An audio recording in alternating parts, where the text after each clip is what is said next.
I never thought I'd be making a video like this, nor did I ever think I'd be making videos in general. I never saw that in my career path. It wasn't something that I aspired to do. But I recently made a big decision, the biggest decision I think I've ever made in my life, which was something that I also never thought I would ever do, which is step away from a company that I poured my blood, sweat, and tears into, helping grow from $0 to 50 million plus, with essentially nothing other than the knowledge that I've gained and the beautiful relationships that I've formed and the work ethic that I've constructed over the years. So to give a little bit of background, my name's Devyn, and that's what I've been doing the past 5 years. And I'm going to try my best to give as much information as possible while also protecting that company and those people in that company, because I love those individuals so much. And they've shared with me their lives and so much that I want to make sure that's protected as much as possible. It's their stuff. I don't want to put that on the internet worldwide. So I'm going to try my best to give as much information as possible, but also be protective of them. So so essentially that's what I've been doing the past 5 years, is helping grow this company, this one individual with a vision of helping millions of lives, which I think, by the time of me stepping away, it truly is millions of recorded affected lives for the better, of taking his message, spreading that worldwide, and helping people. So that's what I've been doing the past 5 years, is working behind the scenes to help grow, push that message out there, all of the marketing, the advertising, the technology, everything that kind of comes into play when you go from $0 to 50 million plus, which is a huge jump over 5 years. That's what I've been doing in the backgrounds, and I've been documenting none of it. I've been recording none of it, and I felt like this is a good opportunity to, start documenting, start recording, and do this whole thing over again the right way, and record everything that I've been doing and document everything I've been doing, and then recording videos like this to help keep me accountable. So that's me in a nutshell. I mean, we can go into deeper details, but I wanted to talk more about this this journey, this thing that I just did, that I just gave my life to the past 5 years, and why I stepped away when I used to tell people, and up until recently, that I would never even thought about it, stepping away. So let's get into it. So that's me, and that's essentially what I've been doing the past 5 or 6 years. Obviously a lot more than what I just gave, but that's essentially what I've been doing. And I'll throw up a clip of like the awards that we've gotten that kind of prove that, so you just don't think I'm a random person yelling on the internet. But essentially what I really want to talk about is the journey, and then the why at the end of the day, and then what I'm going to be doing moving forward. So to follow that chain of events, let's start from the beginning. In college, I had an apparel company that wasn't anything special. It's just me and some buddies. Just, we got into business, and we wanted to figure out how to make this whole thing work. And we had a cool vision of what we wanted to do, and that's what we were doing. And so it wasn't anything special. I think the most we made in a year was maybe like $50,000. And that was a combination of a whole bunch of stuff. I think probably majority of those sales came from like selling coffees and things like that at events. But essentially, getting out getting closer to my last year, I started applying for a bunch of jobs, because that's what I just figured you do, right? I was new to entrepreneurship. I only discovered it maybe my sophomore year, junior year of college. And I started following an individual named Randall Pitch and his company Live Fit Apparel, which I loved, and I really started to get into it. But I knew I didn't have the necessarily have the tools to go and build my own big thing. I didn't have that vision of what that was, like an apparel company. I knew in my brain, I'm like, that's not something that I want to build. I'm like, I wear the same thing every day, like black hat, black shirt, black pants, and black shoes. It's not in my personality to run an apparel company. So I knew it wasn't something that I wanted to do long term. So I applied for 80 plus jobs. I heard back from maybe 5 of them. Had 2 interviews with one. And then the interview that I had from an Indeed posting wasn't a job. It literally said in the job description that this is not a job. And that spoke to me. And I ended up doing those interviews, and then I did the interview with the one that was this is not a job. And it was an individual that wanted to take his message that he's doing from a brick and mortar perspective and bring it worldwide and help change lives. And like there's an actual mission and a vision behind this thing. And when I went to do that interview, I rarely, I think I brought it up a couple times, but I barely told them this. But after the interview, after I got the position, I I remember thinking like, I would have done this for free. I would have figured out how to make ends meet, but I would have done this for free. It was just so much passion, so much mission, and in the involvement of what we were planning on doing, that I was just like, this is like so much more than me. This is so much more than like, wealth and whatever. I just really wanted to be a part of it. Because like the year before I turned, or 2 years before, I believe, I turned 21, and I just made an announcement similar to this, where I'm getting in front of a camera. I'm not used to being in front of the camera. And I said, I don't care what it is at the end of the day when I'm 90 on my deathbed, but I need to make an impact. I want to make an impact. And whatever that might be. And I feel like there's a lot of people out there that say that, but they don't actually know what that was or that is. And I was one of those people. I didn't know what that is or was. And so, anyways, fast forward, we start, and we agreed to, he's got his brick and mortar that he does 3 days out of the week, and then I'll drive down from Greensboro to Raleigh, which is about an hour, 15-minute drive, and we'll meet twice a week. And we would meet in the mornings at a grocery store, grab a coffee, and because they had a little coffee bar in the grocery store, and we would just work, Tuesdays and Thursdays. And then Monday, Wednesday, Friday, I believe, if I remember correctly, we did like webinars at night and stuff. And then I would be studying, trying to catch up on this whole digital marketing stuff that I was just cutting my teeth on early with the apparel company.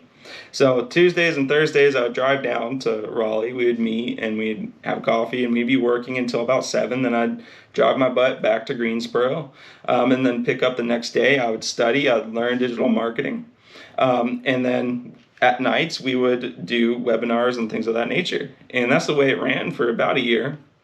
There's also another individual involved who did the paid media buying, and learned a lot from him as well.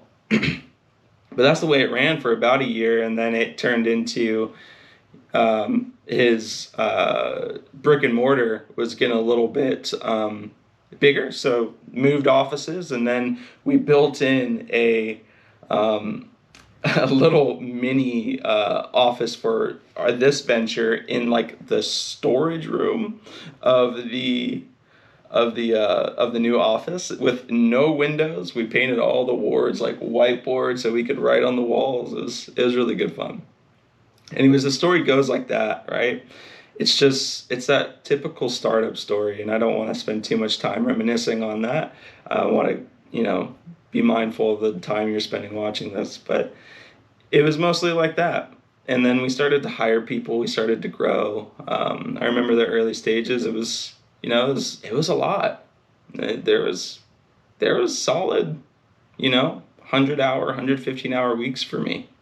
And I justified it every step of the way that this is the right thing that I'm doing. And doing that, in my head, I thought I was living that entrepreneur like life. I'm like, I'm building something so great for me in the future and blah, blah, blah. But really that wasn't the reality. I was just an employee, So I would tell myself these things, and I didn't know the effect back then. I was totally justifying what I was doing. I was very happy. But I would tell myself these things. And I didn't realize the effect that had till recent. So just take note of that. So as things started to grow, they grew fast and loud, right? COVID happened, and we were positioned as a company in the right spot to help a lot of people. And so when COVID happened, it was like overnight. There's a lot of shaky stuff going on, and it 10x'd, literally. Let me not say literally, almost literally overnight. It went from, 1 month, we're pacing, I think it was like just under $1 million that year. This was probably like 2 years in. It's maybe pacing like 750,000. The next month, we're pacing, let me think, maybe like 4 or 5 million. Then the following month, we're pacing maybe 30, 40 million. It was wild.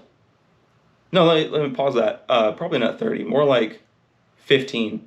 And then it was probably another year later before we started pacing 30, 40.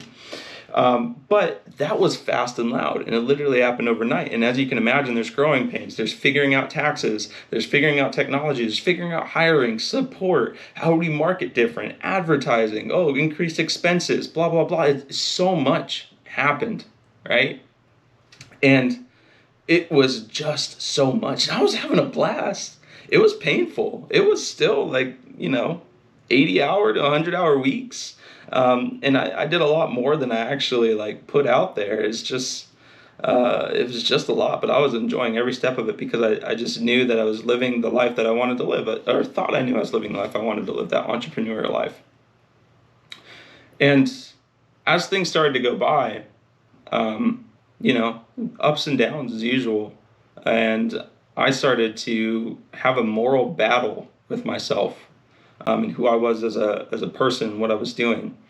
And that moral battle was, I always viewed myself as an entrepreneur, or somebody that's going to go out and do their own thing.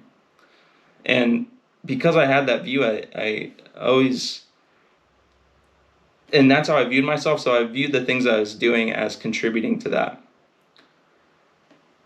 Rewind back, when I had my first job, and I was like an usher at a movie theater sweeping up popcorn.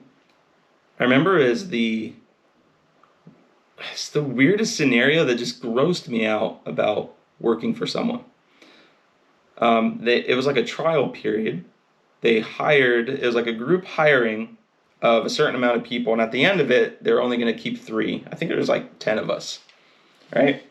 And we'd come in, we had our interviews all together, and then we did our like training all together, and then we started working. I think it was like 90 days. And then, then we're thrown into the mix. We're sweeping up popcorn. We're ripping tickets. I remember I was so stressed about ripping tickets because I never could rip them correctly. I always like jacked them up, and I'm like, here 6 on your left. And I always jack them up. But anyways, I remember doing that, and just the disgust of having to do it, out of like after school. I'm like, I just really don't want to go do this right now. I remember like calling in like fake sick or like making up excuses like not to go in. I'm just like, I don't want to live like this. And even like the whole situation too was like, you're with these group of people, and at the very end they're going to select 3 and blah blah blah. At the very end, I noticed the people that they selected, and the people that they selected, one of them was a good friend of mine at the time.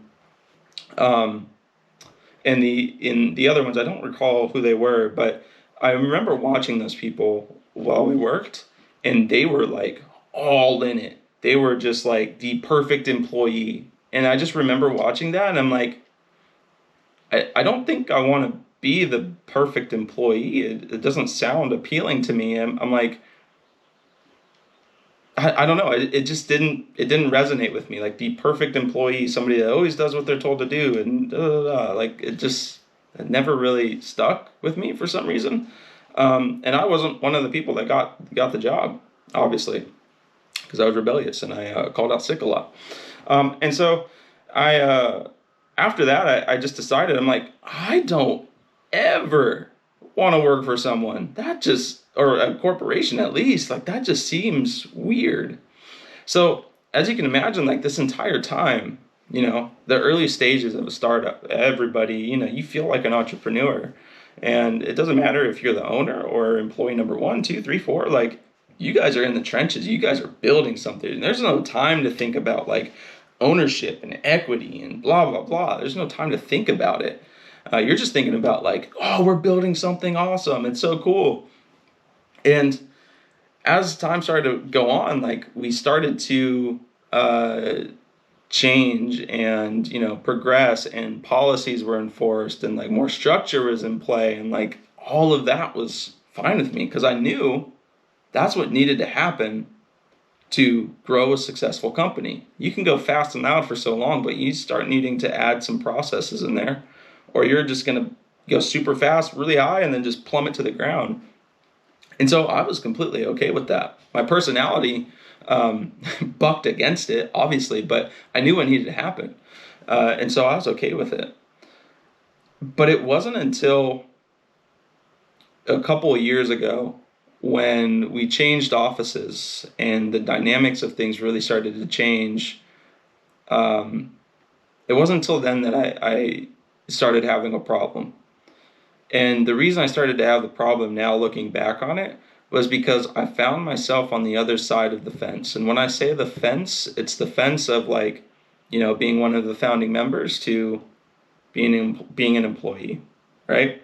And I think if you go talk to people, if I was going to go interview like everybody, it'd probably be like, yeah, you're still one of the founding members, but that's not what it felt like. Because when that happened, changing of offices, the dynamic started to separate, right? So the person that I was originally working with to build this whole thing, now they're closed off in their own office, and they're pursuing ideas and doing things by themselves, more and more over time. It felt like that individual that I was really close with, like I'd buy their kids like stuff on their birthdays, and go to like, I went to his son's like football game one time, and I like really enjoyed that. Like that was fun. But I felt like things over time, it started to get cold and separate and separate and separate, and I didn't know why. I didn't know if it's what needed to be done, or if it was just naturally happening, or what. I didn't know if the other individual was pulling away for a specific reason, or if I was actually like internally pulling away for a specific reason, but all I knew is that it was happening. And I started to find myself on this other side of the fence. And this is where the mental battle started to come in. So about 2 years ago is my mental health really started to take a hit, because I would not let this thing drown, or my perception of drowning, right?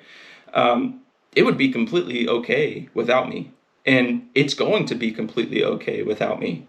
But for some reason up here, I still had the mentality of like, I need to be working 60, 80, 100 hours a week to make this thing work and to grow it. And I wouldn't give myself a break. Like I would look at things that I was doing, and I'm like, oh, you're wasting so much time. And even though it's something I love, like cars, for example, I love working on cars, like enjoying cars.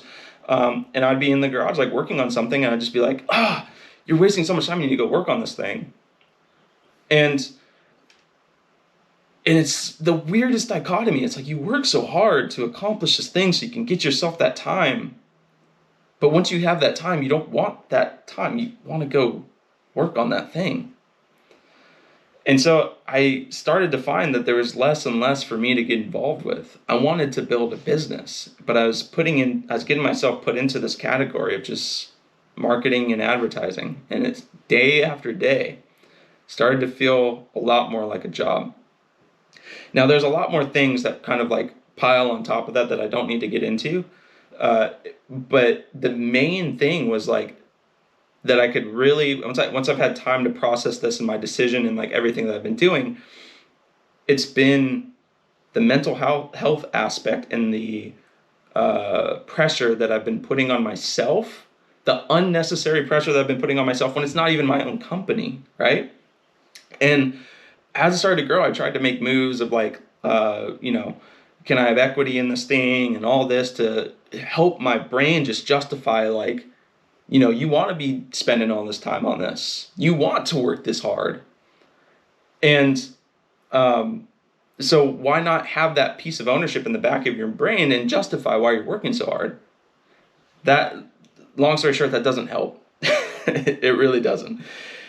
At the end of the day, the problem was that I was lying to myself about my actual position in this whole thing of being a founding member, of being an entrepreneur, of owning this thing. It wasn't mine to own. It was something that I found great joy and great love in, and the people that I got to share experiences with love them to death. And I've got so many stories, just so many fun stories to tell in future videos and stuff, but to be mindful of my camera battery and the time here. I won't get into them now, but so many great things have come from this, but it's not mine, you know? And when I really get down to it, it's like I loved working on the thing. The only problem at the end of the day, it's not my vision. And it's not necessarily a problem with that. It's just the amount of time and effort that I want to put into it, it doesn't reward me, it doesn't give back, right? Sacrifices that I make today, there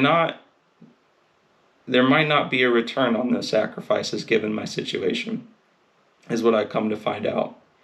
And a really good scenario was I was making an intention, or I was being intentional about my time and how much I was actually putting into this.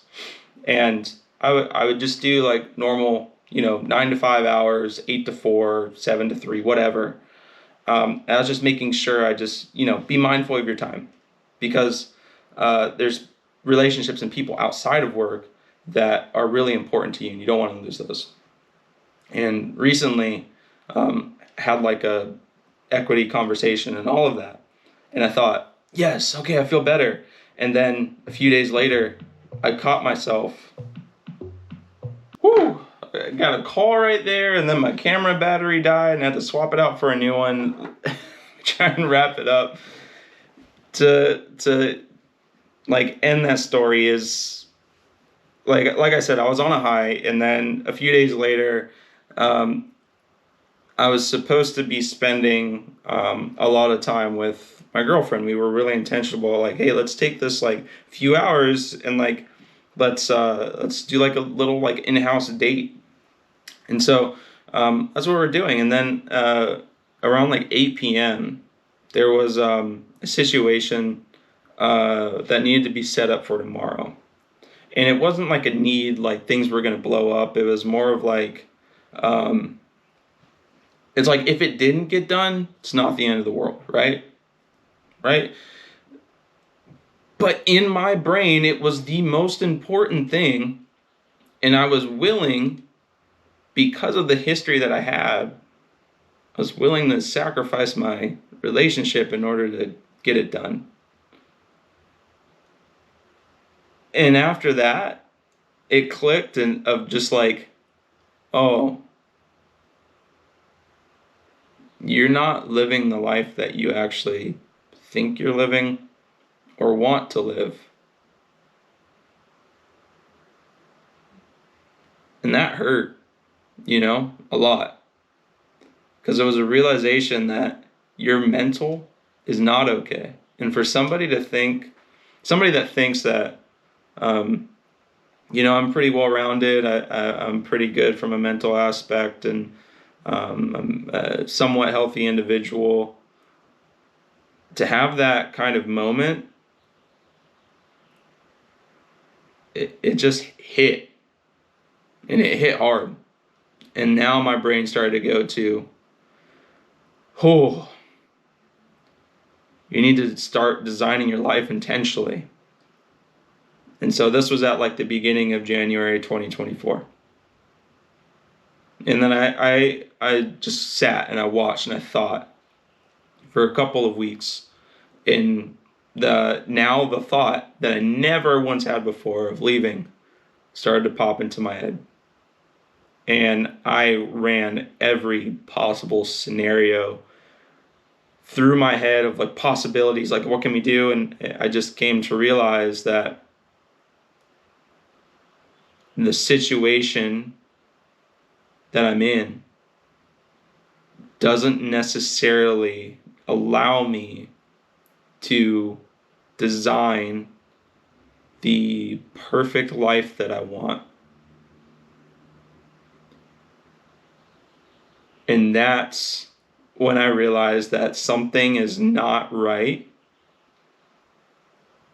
not in the situation, but with the way I was thinking. And so I need to remove myself in order to go design the life that I want. And I have to be okay with walking away from what I viewed as like my baby and be willing to put in all that hard work again, but this time on my own terms. So knowing I just climbed, there's obviously bigger companies out there, but to me it's the highest I've ever climbed Mount Everest to say, all right, let's take a helicopter down. All right, you want to do it again? With no guarantees. We found the safe route up, and now we're all the way back down here. And now we got to figure that out, how to get back up again. Look, the route's a little bit more clear. Now they've got this knowledge and these relationships and these things.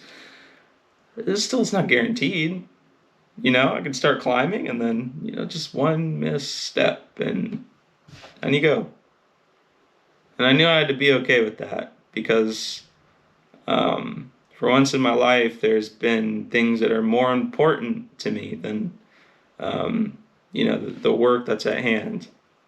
And it's like that old saying, it's like you got to put your oxygen mask on first before you put somebody else's on. So I guess it's not an old saying, it's literally what you should do if your plane's going down.